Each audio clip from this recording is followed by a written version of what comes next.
So this is gonna be the kind of the part one to my series. Well, not a series, but a a group of videos dedicated to my personal development of a night vision device because I'm broke and I cannot afford night. I can't even afford night operators night vision, so I'm making plan.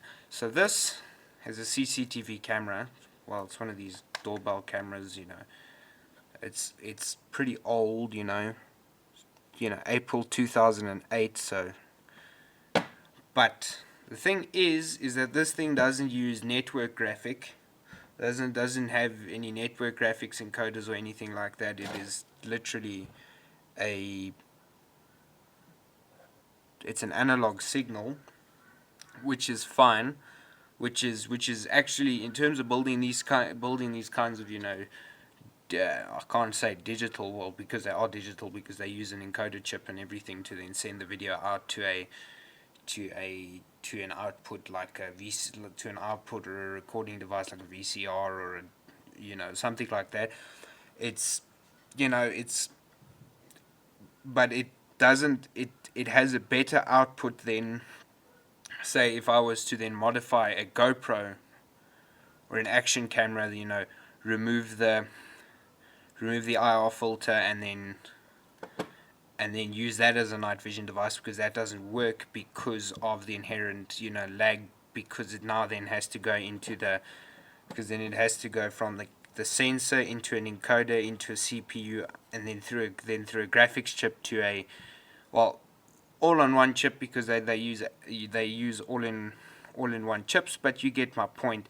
It doesn't it isn't as straightforward as these things, because these things don't need to have memory. These things don't need to have anything like that. It literally needs to take the information out of the scan lines and then put it into a AV signal that then gets shot out to the VCR, or the recording device that then gets put that then gets that then it gets taped. And yeah, so that's the good part.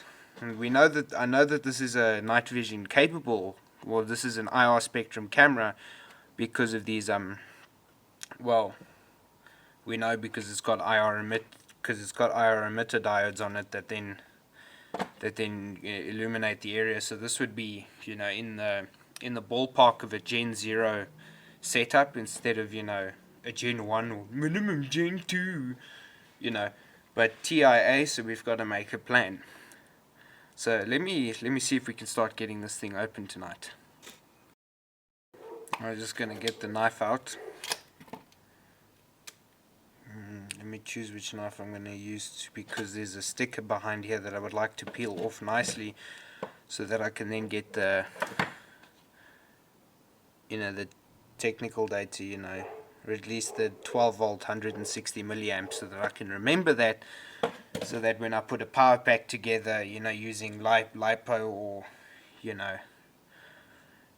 maybe even just a NiCad battery, I don't blow the control unit inside. So let me see if I can get this thing open.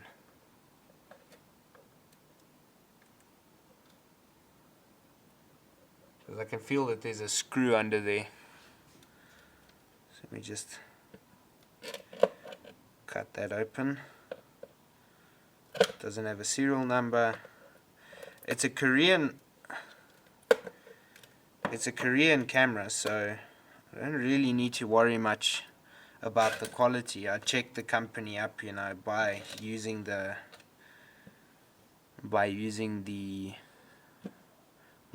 serial number. Just hoid the serial number into Google, and then it gave me information as to the name of the company, what company it is. Actually, I didn't do that. I just used Cameraman, and then just checked it up against the serial number. That's normally a good thing to check it up against.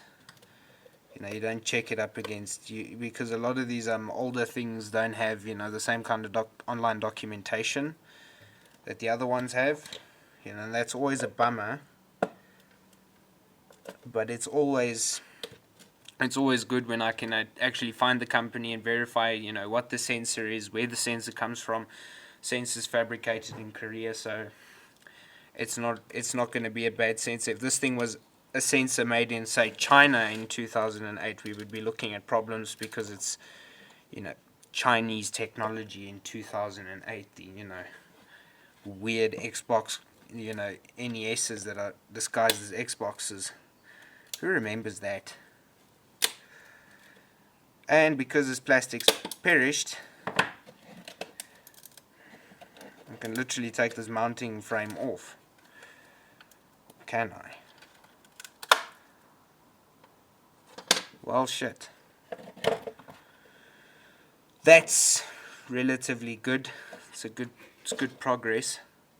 But now let me get all these little screws out, and then there's this screw that then holds that in. So let me just get this mounting bracket screw out, and this thing's probably water damaged to shit, so I'm gonna have to do a lot of diagnostics using my multimeter, and you just check if all the continuity is good, and then also take it under a magnifying glass and check if any of the capacitors have leaked out or anything like that. Yeah. So then let me get these screws out quickly. So it's a bit fucky wacky at this point in time, because let me just zoom in there.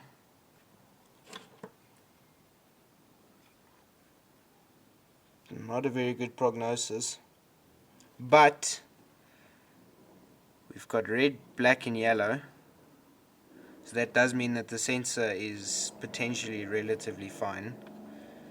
The emitter board's a bit fucked, but we've got red, black and yellow as output. We've got white and red as input, which is beautiful.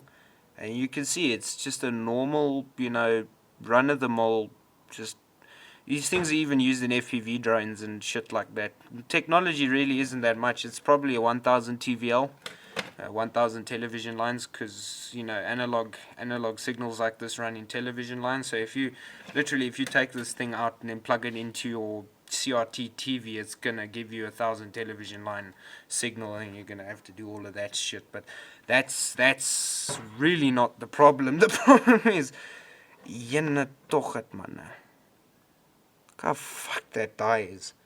That thing burned so hot. Probably got struck by lightning, and then it burnt so hot that it literally set this IC on fire, and it melted, which is not very good prognosis on the rest of this board. But from what I can see on the camera and emitter set, we're still probably cooking better than we would have been cooking if as soon as I opened it up, there were shit stains everywhere. Shit stains being, if you want to find a fuck up, look for shit stains. This is one thing that I learned from AVE. Let me check the rest of this.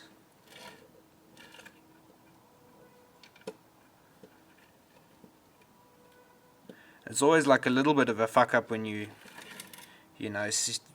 see burnt boards like this, and then I'll probably have to then at some point, redo the emitter set. But the emitter set won't be too difficult to do. Doing an emitter set is pretty easy. You just need to go onto RS Components, or for you guys eBay or Amazon, and just buy IR light bulbs, or just go to your local fucking electronics store and buy IR emitter diodes. So that's going to be fine. But yeah,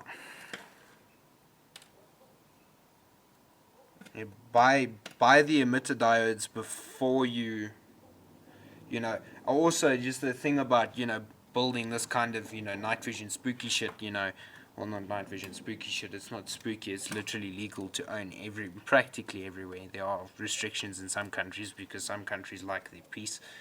I don't want peace, I want problems. Isn't that all of us sometimes? Isn't that why you're probably watching me right now? Probably trying to get night vision so you can go fucking play airsoft and have that edge against some 12-year-old that just started playing. Ugh. Okay. So that's not very good. And there's that, whatever that is, and then we've got a little speaker. maybe the next project is a sonic decoy like in Metal Gear Solid 5. Wouldn't that be a fun project? Next project on the Lone Gunman channel. I'm making a sonic decoy so that I can then camp and then just pick some fucking 12-year-old kids off at the airsoft field, because that's what we do on a Saturday morning. There isn't an airsoft field within 100 kilometers of where I live. I'm just building this so that I can, feel cool, Oh yeah, I spent £20,000 on a golden Labubu, and look at me, I'm busy fucking building night vision in my workshop, because that's a realistic thing to do on a Sunday night. It's Sunday night probably. Yeah, it is a Sunday night right now. We've also got a little microphone. This is why when you're walking down the road and you see a piece of tech, you must always steal it. Like if there's a broken doorbell camera on the side of the road on the way to church in the morning, take it. If anyone judges you, tell them, fuck you. Because it's always better to have something than to have nothing. Okay, so there we've got our control board wires. And that's burnt to shit. But that's expectable. Now this is just the power supply, and then encoding for the communication, but the two-way communication. So that's kind of fine. But then, yeah, I think we're pretty fine right now. Let me just see if I can take off the rest of this stuff.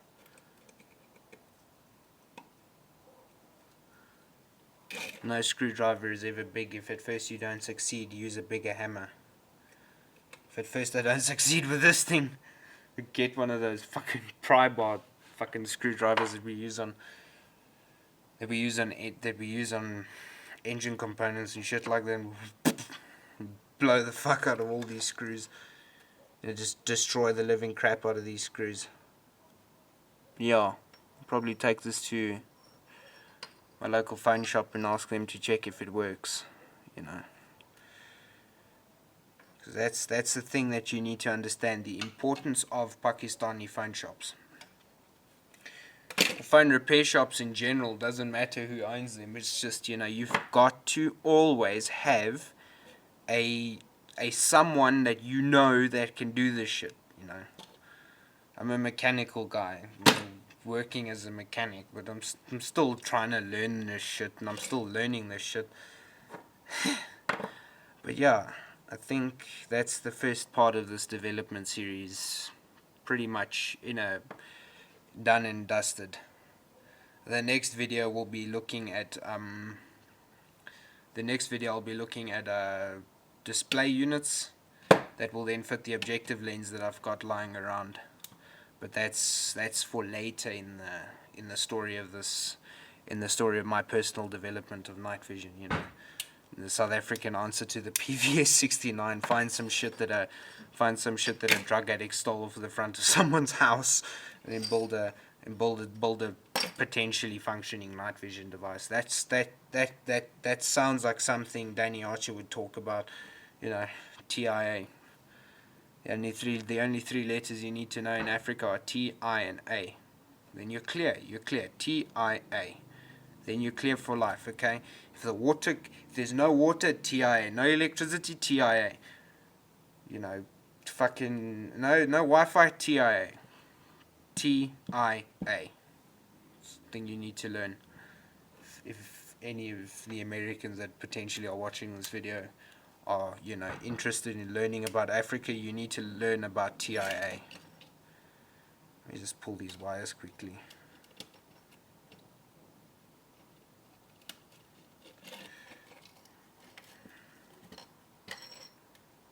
Okay, so that's the comms unit done. Make probably a two-way radio or something. No, I probably won't do that. I'll probably just make, as I said, a sonic decoy like from Metal Gear, because If you don't like Metal Gear Solid 5, are you really a man? You know. But yeah, if you like this video, please like and subscribe. If you've got any suggestions, or if you're gonna give me shit, if you're gonna think that, oh yeah, you know, it's not even Gen 1 night vision, at least fucking comment about it so that I can light you on fire. I'm joking. Yeah, like, comment, subscribe if you want to see more of this shit. If you want to see more of this trash. Well, not this trash, but you know, see more of my rambling on while building, you know, military devices in the comfort of my own workshop, you know. Just give me a subscribe, give me a like, you know. Follow Lone Gunman, you know. Subscribe, because we're gonna go places with this. We're gonna be like the next mixture between Oxide, Grand Thumb, and fucking Flesh Simulator, you know, fucking perfect content, you know. But yeah.